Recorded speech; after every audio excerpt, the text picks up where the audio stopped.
Hey everybody, this is a quick video in case you have an LG brand air purifier and you're getting a CH space 67 error on it and you're wondering what's going on and what you need to get rid of it.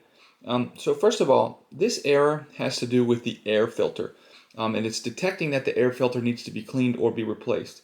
However, so that's one of the things, but however, before you go just doing that, there's actually a couple things that could be going wrong here.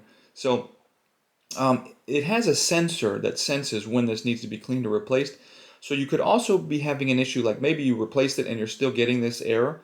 So there's a sensor that senses by the air filter that senses when it needs to be replaced, and you might need to clean off that sensor because it's even though your filter's clean, it's detecting that it's dirty. So there's really three things that you should do. One is to just replace the filter or clean the filter. Two is to check the sensor and make sure the sensor is clean. And three, this is since this is in the end is an electronic error going to the control board, just doing a hard reset. So turning off the filter and unplugging it from the wall for a full minute and turning it back on. And if you do all those three things, you should be able to clear out this error. So anyways, hope this video helped. Thanks a lot for watching. Have a great day.